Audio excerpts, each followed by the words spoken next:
Hello, welcome again to Fair Tax Power Radio. I'm Bob Paxton, I'm Bob Scarborough. and we are The the Fair Tax Guys.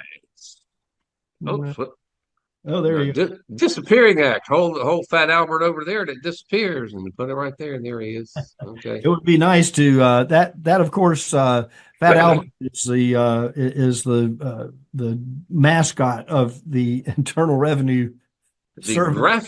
The graphical representation of the income tax. It is incredibly complex. It is always changing around. And so we figured, say when Rod Malero and I went to CPAC several years ago, we took this cube, a smaller cube, and then a really, really small one to put them out on our desk. And this one was labeled the income tax. The, Yeah, the slightly smaller one was flat tax, and the real little one was the fair tax, and that really caught a lot of people's attention. They wanted to pick them up and mess with them, so that's that good. was all right. So we've been using that ever since. So Well, we have a special review today of some of the social media responses on the submission, the refiling of the Fair Tax Act a week or so ago. Now we're recording on the 17th of January. So we're going to go over that. But first, Bob Paxton has Congress.gov. We're going to look and see what they've been up to. They've only been in session a week almost from the recording. And so where are we at, man? How much has been submitted so far this year? well, again, as of the day we're recording this, if you do the search on Internal Revenue Code, put those words in quotes into the search function at the top of Congress.gov, select only legislation in the current, which is now the 119th Congress. In a little over a week, they've been 65 proposals to change the tax code. And oh, would you believe it? I think we saw this one last year. This is S-131, a bill to amend the Internal Revenue Code to create a tax credit for nurse preceptors. I think we did talk about that last year, did we not? I remember very definitely our nurse receptors. Yep. So you create a tax credit, then you modify the tax credit, then somebody wants to take it away, then somebody will give it back, and somebody will change it again. Again, the tax code is just constantly shifting. And that is a source of extreme frustration to those of us who are trying to figure out what the tax code actually says, because what it says one day, it doesn't say the next day.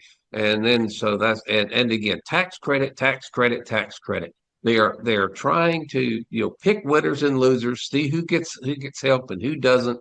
And nurse preceptors are certainly valuable members of society, but so are airline pilots, and so are first responders, and so are a lot of others. So if you're going to do for one, you need to do for all, and that's the beauty. One of the beauties of the fair tax. It just treats everybody, regardless of what you do, regardless of how you make your money, regardless of what you spend your money on. It treats everyone the same. You Absolutely. don't you don't get taxed on your basic necessities. Those taxes that you pay at the register are refunded to you in the prebate. Beyond that, you spend your money, you pay the tax, end of discussion. So there's no more picking winners and losers and who gets a break and who doesn't get a break. And you got to remember, whenever somebody gets a break, somebody else has to make up the difference. Right. So that's just crazy. The tax code we've got now, we need to get rid of it. Let's move on here. Agreed. HR 444 to amend the Internal Revenue Code to permit individuals, get this, individuals who are eligible for Indian Health Service Assistance. I didn't know there was such a thing as Indian Health Service Assistance, the things you learn looking at Congress.gov. But if you are eligible for Indian Health Service Assistance, HR 444 wants to be sure that you qualify for a health savings account. Yeah. Health savings accounts are good, but why would you have to monkey with the tax code to get something like that to happen, whatever the component might be of an HSA? So we'll just keep talking about getting rid of the tax code, and I think we're probably as close as we've ever been. I keep saying that every 6 months or so, because I do believe that people are beginning to see the complexities of the tax code. and also the trillions of dollars that their country is in debt. We're paying a lot of money out on the interest of the debt, and it's encumbering our ability to provide other services or to kind of tamp down on the amount of spending that the government proceeds to get themselves entangled in. Indeed. All right. This may be our first entry into the 2025 Hall of Shame. Again, this is just so ridiculous that it's in the tax code. This is HR 404, a bill to amend the Internal Revenue Code to remove silencers from the definition of firearms and for other purposes. We've seen similar stuff in previous Congresses, and we've kind of made fun of that. But this is Representative Ben Klein of Virginia to amend the Internal Revenue Code to remove silencers from the definition of firearm. Now, I can kind of see that a silencer by itself is not really a firearm; it's a firearm accessory. But they want to remove that from the definition of firearms and for other purposes. And then you come down a little bit farther, and you will find HR 335. This is from Representative Eric Burleson of Missouri to amend the Internal Revenue Code to repeal the National Firearms Act. Now, we have made mention before the fact that the National Firearms Act, which used to be a separate piece of legislation on its own, has been incorporated into the Internal Revenue Code, which I think also gets a nod into the Hall of Shame, because why in the world are you using the tax code to regulate firearms? But they want to amend the Internal Revenue Code to repeal the National Firearms Act. That's HR 335. Crazy. Absolutely. All Crazy. right. One more here, because I want to give you lots of time to get into the subject we're going to get into big today, and that is the HR 320 is the last one, to amend the Internal Revenue Code to eliminate the marriage penalty in the income tax brackets. Well, I got a better idea. This is a Representative Greg Steube here down in Florida wants to eliminate marriage penalty in the income tax brackets. If you want to eliminate the marriage penalty, get rid of the income tax entirely and pass the fair tax.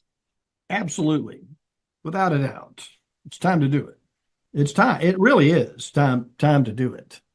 We're what, a week or two into, by the time this show airs, we'll be almost a month into short of a few days into the 119th Congress, and mm-hmm.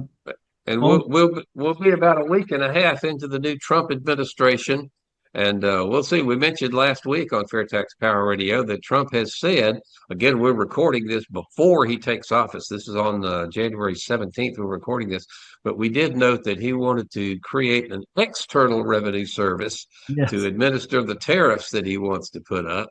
And so, but as you might imagine, anything that Mr. Trump says is going to ignite a firestorm on social media. And there has been quite a bit of back and forth on. So in fact, we might ought to get Randy Fisher on here one time as well. And the two of you can talk about the state of social media as it regards to the fair tax this time around. But you have been engaging with some people on X, I do believe.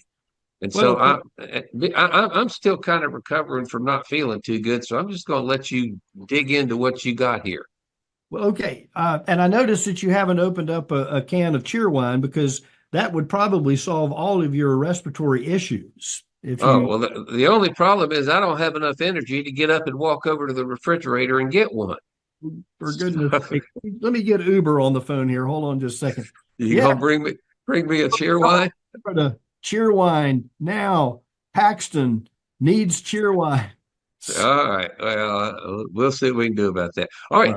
Go ahead. You've had some pretty interesting observations, and I have seen. I looked over a couple of you sent them to me just before we went on air here, so I really haven't had a chance to study them. But I've seen a couple of them, and the one was kind of what you'd expect. Gee, you can't tax food as medicine. You're going to hurt the poor. You shouldn't be doing that.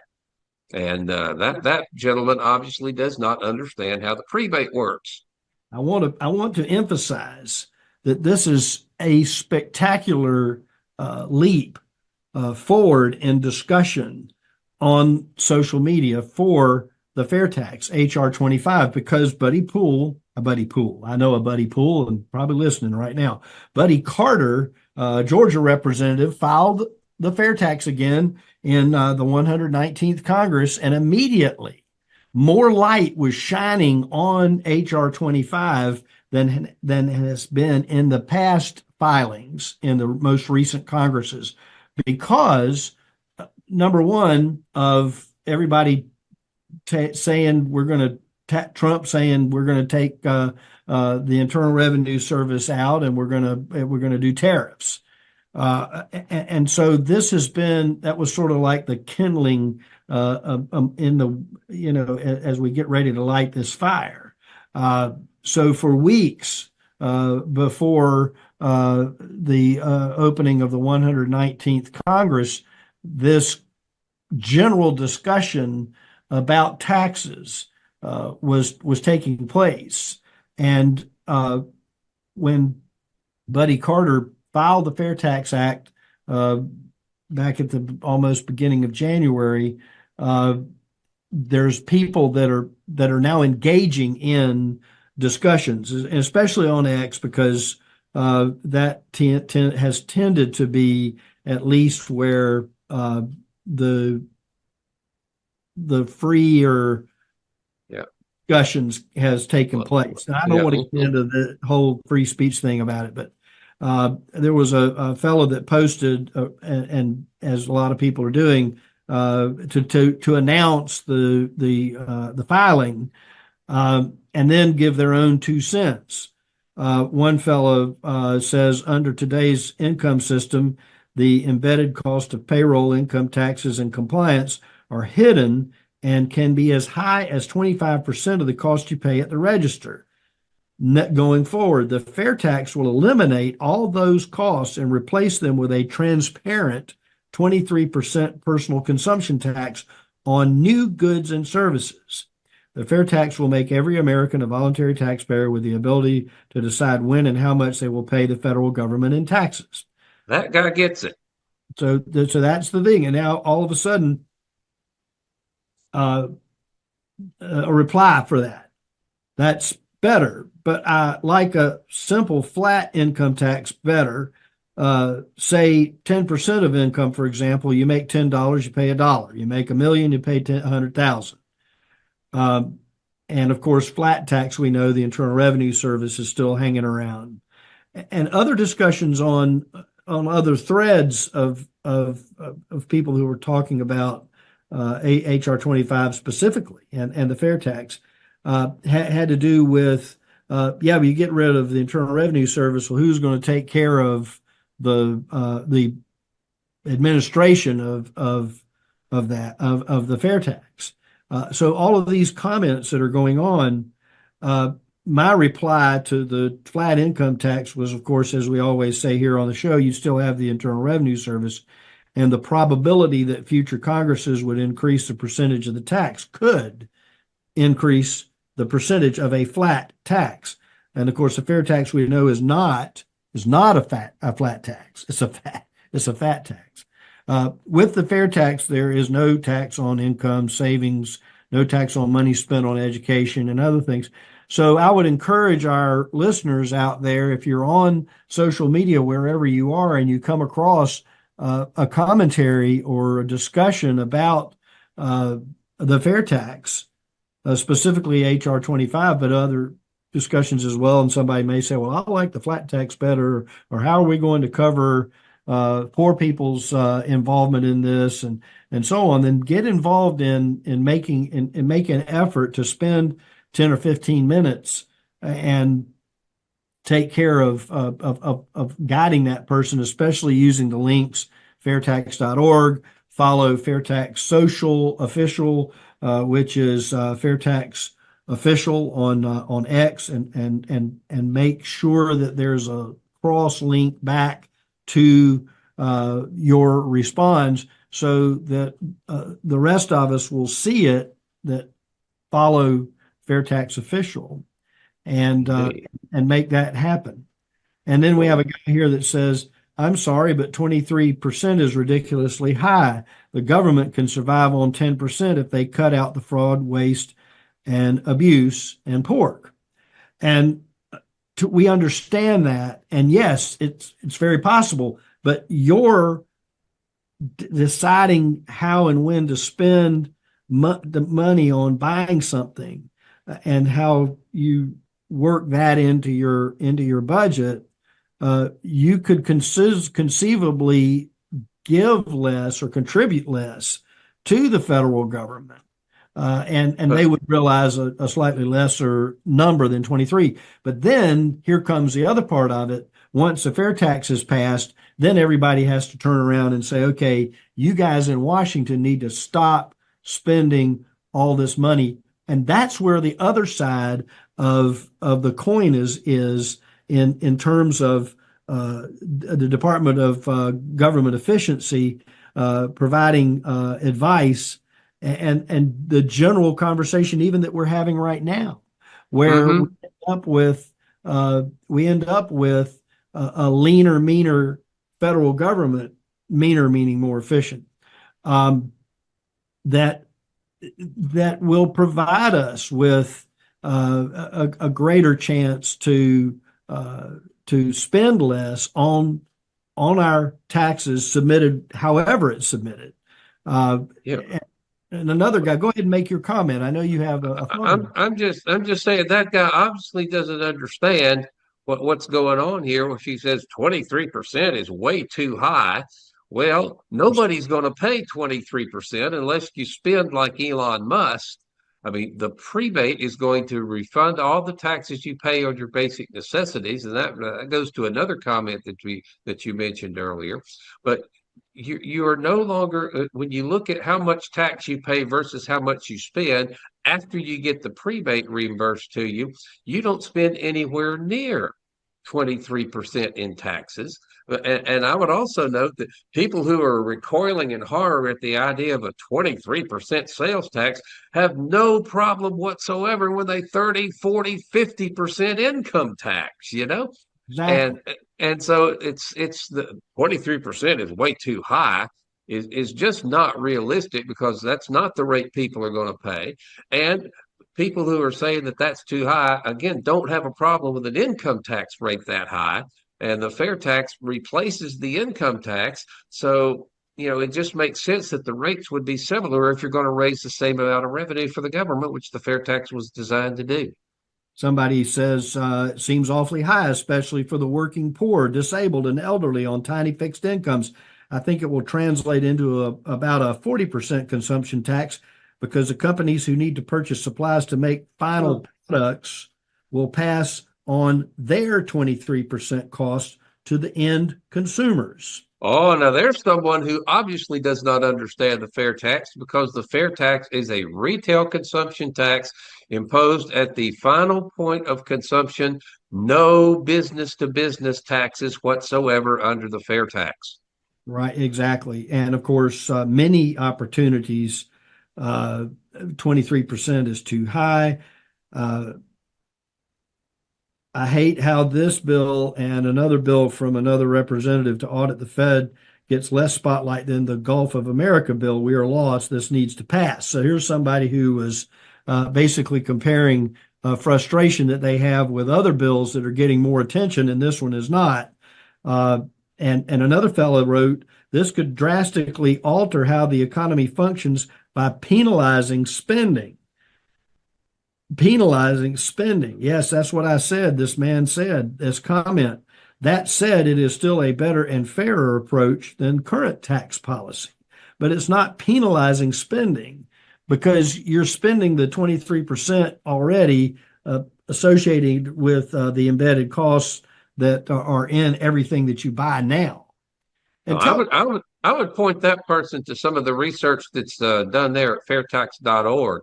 There have been several pieces of research that would indicate that actual spending, consumption, it may be depressed right out of the box, but within a year or two, under the fair tax, the consumption is actually going to go up. That's the conclusion of these economic studies on how the fair tax would impact the economy and people. That's true. Again, my encouragement about this is that people are now having these discussions. And if you drill through on social media, especially on X, where a lot of these comments that we're reviewing today have come from, if you drill through to uh, those specific discussions, the volunteers that are out there that are listening, folks that are, just you might find somebody that you know, or it might be an area of understanding that you have about the fair tax. And again, direct them to direct the commenter to fairtax.org and also to follow Fair Tax Official, which is the Fair Tax main account on X. Indeed. Here's a commentary from a young lady. It's not, wait a minute, I moved to the wrong one. Here we go. But people would also have much more income to spend, and the highest spenders, i.e., the wealthy, would contribute the most. Correct. Now, although I do feel that essential living expenses, example, groceries, utilities, main residence, healthcare, etc., shouldn't be taxed. They're not.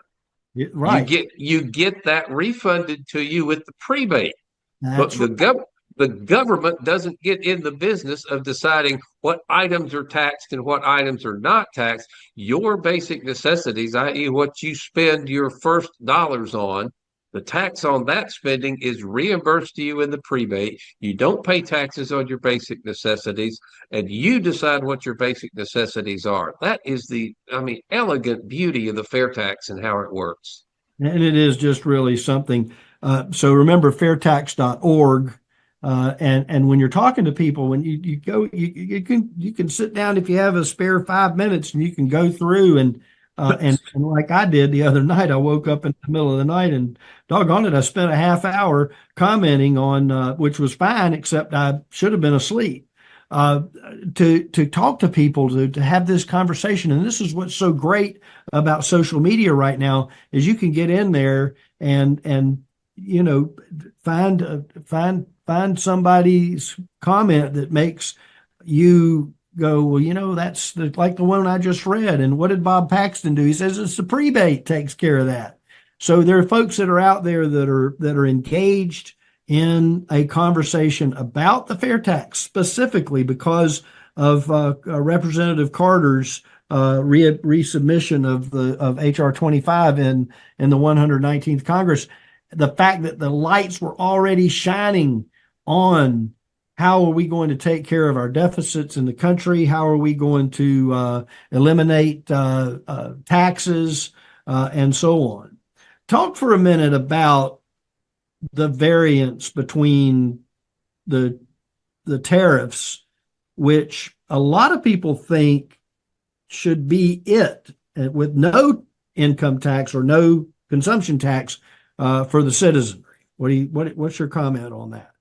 Well, I'm certainly not an economist, but I do know that a tariff is just like a corporate tax. It raises the price of a product to the consumer. And if the President Trump puts in a lot of heavy tariffs without income tax relief, then that's going to be a problem. It really is. But the beauty of the fair tax is that it replaces the income tax. And so that when you have the fair tax and you've got this consumption tax on level against your consumption, you have got more money in your pocket to deal with it because the government is not taking a big chunk of your paycheck before you get it. So, and of course, you can't do that with tariffs. I Tariffs do not eliminate the Internal Revenue Service. Tariffs do not eliminate federal withholding. Tariffs do not get rid of the federal payroll taxes. The fair tax does. Without a doubt. Now, here's a guy who wrote in 12% would be much better, but until the government learns how to spend within a budget, it really won't matter. And I say, well, you've got a chance with a tax on consumption to streamline the process of revenue distribution to the Treasury. But at the same time, you still have to have the other side of the coin fixed as well and streamlined. And I think that's where the Department of Government Efficiency comes in an advisory position to comb through the challenging, convoluted web of bureaucracy that we're dealing with in Washington, D.C. today. And I believe that we're in the middle of a perfect storm where we have consumption tax versus income tax coming together with a view, or at least an attempt for greater efficiency within the operation of the federal government. And between those two initiatives, we stand a pretty good chance of reining in the challenges that we have. One of the things that I'm looking for the reply right now, but somebody was talking about the fact that we have Social Security and Medicare and all these entitlements. Make it quick. You got about 2 minutes. So we're looking at those things, and how do we pay for that? So there's another person that's out there that's now thinking about how this is going to affect those programs that we are, the elderly folks, the retirees, et cetera, over 65, have come to rely on.